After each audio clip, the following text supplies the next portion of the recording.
అను పుట్టినప్పటి నుంచి అంటే ఊహ తెలిసినప్పటి నుంచి అమ్మ నాన్న వాళ్ళతో మనం లైఫ్ స్టార్ట్ అయినప్పటి నుంచి చూస్తే ఎవరింటికన్నా వెళ్తే అల్లరి చేయొద్దు, ఆ బొమ్మ తీయొద్దు, ఆ తర్వాత పెళ్ళిళ్ళకి వెళ్తే అల్లరి చేయకూడదు, చోటకమ్మ కూర్చో, ఎక్కడికన్నా బయట షాపింగ్కి వెళ్తే అవి కాలు ఇవి కాలు అడగొద్దు, సైలెంట్ గా ఉండు.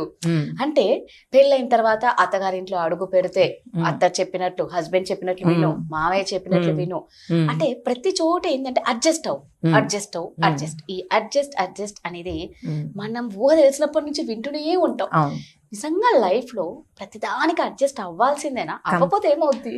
అవ్వకపోతే ఆ పని అవ్వదు, కంపల్సరీ అడ్జస్ట్ అవ్వాల్సిందే. లైఫ్ అంటేనే ఒక అడ్జస్ట్మెంట్, అందులో డౌట్ లేదు.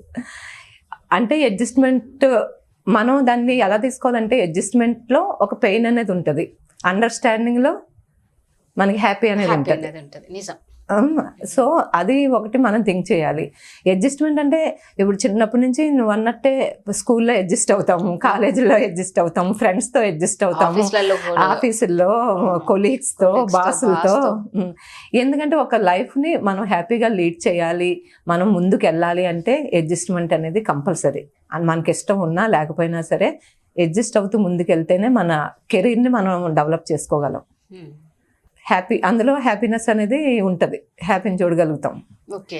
సో అంటే ఇప్పుడు మరి అడ్జస్ట్ ఎంత వరకు అవ్వాలి? కొంతమంది అంటే ప్రతి దానికి మనం అడ్జస్ట్ అవ్వాల్సిందేనా? దాంట్లో ఏమన్నా ఇక్కడిక్కడ ఇంతవరకు అంటే ఇప్పుడు మనం అడ్జస్ట్ అయ్యే కొద్దీ అవుతుంది. అడ్జస్ట్మెంట్ ఎలా అంటే ఒక లిమిటేషన్ వరకు అది మనకి నుక్సాన్ చేస్తుంది. ఇంత మొహమాటానికి అడ్జస్ట్మెంట్ అయిపోతే ఏదైనా ఒక ఇష్యూలో అది మన ప్రాణానికి చుట్టుకుంటుంది, మనం ట్రబుల్స్లో పడతాము అనేదానికి మొహమాటం లేకుండా ఎక్కడ కట్ చేయాలో అక్కడ కట్ చేయాలి. అడ్జస్ట్మెంట్ అనేది మినిమం ఎంతవరకు అంతవరకు మనం అడ్జస్ట్ అవ్వాలి. అంటే ఇప్పుడు పిల్లలకి ఒక సబ్జెక్ట్ ఇంట్రెస్ట్ ఉంటుంది, ఒక పేరెంట్స్ ఏమో బలవంతంగా ఇంకోటి చదివిస్తానంటారు. ఒకళ్ళు డిగ్రీయే చదువుతాను, నాకు మ్యాథ్స్ భయం, నేను డిగ్రీ వద్దంటే లేదు, ఎంపీసీ లేకపోతే నీకు ఫ్యూచర్ లేదు, ఎంపీసీతోనే మ్యాథ్స్తోనే నీకు జీవితం అంతా ఉంది నువ్వు అని ఆడికి 100 ట్యూషన్లు పెట్టిస్తారు. ఆడు అడ్జస్ట్ అయ్యి పేరెంట్స్ మాట తీయలేక అడ్జస్ట్ అయ్యి మ్యాథ్స్ తీసుకుంటాడు. కాకపోతే బుర్ర పెడతాడా? పెట్టడు. మార్క్స్ రాకపోతే వాడి కెరీర్ నాశనం అవుద్ది. అక్కడ మనం అడ్జస్ట్ అవ్వకూడదు. నాకు అసలు మ్యాథ్స్ అనేది ఇంట్రెస్ట్ లేదు, నేను చదవలేను, నువ్వు నన్ను బలవంతంగా కూర్చోబెట్టినా ఫెయిల్యూర్ చూస్తాను, సో అక్కడ నా కెరీర్ అనేది ముందుకు జరగదు కాబట్టి నేను ఇది చదవను అని మొహమాట పడకుండా పేరెంట్స్కి నిర్భయంగా చెప్పగలగాలి. అలాంటి కొన్ని విషయంలో మనం డెవలప్ అయ్యే విషయాల్లో మనం మొహమాట పడకుండా అడ్జస్ట్ అవ్వకుండా ముందుకెళ్ళాలి. మన కెరీర్ని మనం డెవలప్ చేసుకోవాలి, మనం ఒక సొసైటీలో మంచి పేరు తెచ్చుకోవాలి. ఇలాంటికి అవరోధం కలుగుతుంది అంటే అడ్జస్ట్ అవ్వకూడదు, అక్కడ నిర్భయంగా చెప్పాలి. ఇంకోటి ఏంటంటే ఇప్పుడు పెళ్లిళ్ళు కూడా అలాగే ఉంటాయి, ఇష్టం లేని పెళ్లిళ్ళు చేస్తూ అడ్జస్ట్మెంట్, లైఫ్ లాంగ్ ముఖ్యంగా చూస్తే ఇట్లా అమ్మలు మా అమ్మగారి పోవద్దు అని చెప్పేది, ఆ అమ్మగారి ఇంట్లో ఈ పిల్లని ఇవ్వాలని చెప్పి ఇష్టం లేకపోయిన పెళ్లిళ్ళు చాలా ఎక్కువ మేనరికాల్లో జరుగుతుంటాయి. ఆస్తులు బయటకు పోకూడదు, బయటకు పోకూడదు అని చెప్పేసి పిల్లల్ని అడ్జస్ట్ అవ్వమని పెళ్లిళ్ళు చేస్తారు. ఇంకా అది జీవితాంతం వాళ్ళకి ఇష్టం లేకపోయినా అది అడ్జస్ట్ అవ్వాల్సిందే. ఇలా మొహమాటానికి ఇంకా ప్రతిదీ లైఫ్లో అడ్జస్ట్ అవ్వాలి అనుకుంటూ ముందుకు పోతే ఇంకా లైఫ్ మనకంటూ మన లైఫ్ అనేది మన చేతుల్లో ఏముంటుంది? ఎక్కడి వరకు ఏవో చిన్న విషయాల్లో అడ్జస్ట్ అవ్వమంటే ఓకే, కానీ లైఫ్ అంతా అడ్జస్ట్మెంట్ అయ్యి బతకడం అనేది కష్టం. ఇంకోటి ఏంటంటే మామూలుగా అంటే ఇప్పుడు మ్యారేజ్లో అడ్జస్ట్మెంట్ అనుకో, భార్య అంటే భారాన్ని పెంచేది కాదు, బాధ్యతల్ని పంచుకునేది. ఇప్పుడు భర్త అంటే భరించేవాడు కాదు, తను అంటే ఫ్యామిలీ రెస్పాన్సిబిలిటీస్ అంటే భారం అనుకోడు కదా ఫ్యామిలీ. ఇప్పుడు దాన్ని ఒక బాధ్యతాయుతంగా ఫ్యామిలీని లీడ్ చేస్తాడు. భర్త అనేవాడు ఎప్పుడు ఆ ఒపీనియన్తో ఉండాలి, భార్య అనేది ఎప్పుడు ఈ బర్డన్ అని ఫీల్ అవ్వకుండా బాధ్యతగా పిల్లల్ని పెంచి పెద్ద చేయాలి. అది వాళ్ళిద్దరి మధ్యలో ఉన్న అండర్స్టాండింగ్ అడ్జస్ట్మెంట్. అలా ఉంటే ఒక ఫ్యామిలీ ముందుకెళ్తుంది ఏ గొడవలు లేకుండా. అవును, ఏంటంటే బాధ్యతని ఎప్పుడైతే బరువుగా భావించకూడదు, ఫ్యామిలీ ఎప్పటికీ హ్యాపీగా ఉండాలి.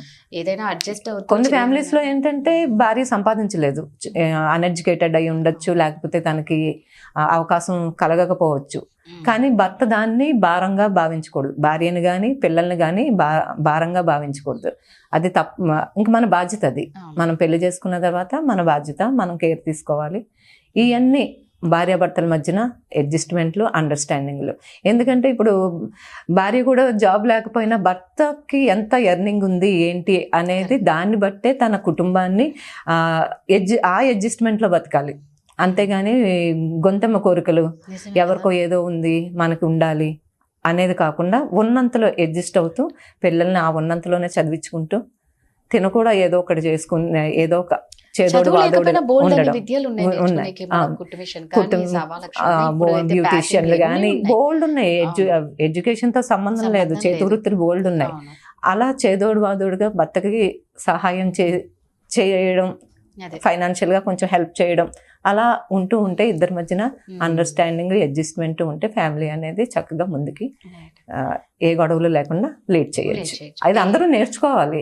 ఎందుకంటే మొగుడే సంపాదించాలి, నేనే కూర్చుని తినాలి, మనం వంట చేస్తే సరిపోతుంది, ఇలా కాకుండా అడ్జస్ట్మెంట్ అంటే ఏంటి, ఒకరికొకరు తోడు నీడగా ఉంటూ ఫైనాన్షియల్ మ్యాటర్స్ దగ్గర నుంచి ఎనీథింగ్ షేర్ చేసుకుంటూ. కానీ మామూలుగా చిన్నప్పుడు మనం అంటే ఇప్పుడు అడ్జస్ట్మెంట్ అని ఇందాక మనం అనుకున్నట్లు ఊహ తెలిసినప్పటి నుంచి స్టిల్ మనం చనిపోయే వరకు లాస్ట్ టైం వరకు లైఫ్ లో కంపల్సరీ అడ్జస్ట్మెంట్ అవ్వాల్సిందే, వేరే ఆప్షన్ లేదు. సిల్లీ ఏంటి అంటే ఇప్పుడు నలుగురు ముగ్గురు అక్క చెల్లెలు ఉన్న చోట వాళ్ళ బుక్స్, వాళ్ళ సైకిల్, వాళ్ళ బట్టలు, చెల్లెల బాధ వర్ణనాతీతం.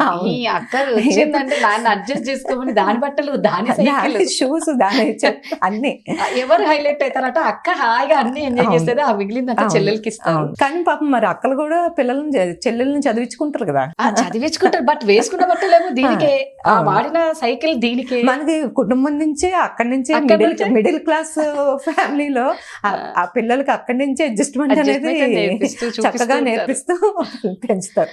సో ఏంటంటే లైఫ్ లో అడ్జస్ట్ అవ్వాలి. ఇంకా ఏంటంటే కొన్ని మనం ఇది కాదు, మనం దీని వల్ల ఫెయిల్ అయిపోతాం, లైఫ్ లో ఫెయిల్యూర్ అనేది తీసుకుంటాం అనుకున్నప్పుడు దాన్ని వదిలేయడం బెటర్, ఓపెన్ అవ్వడం బెటర్. Super, thank you.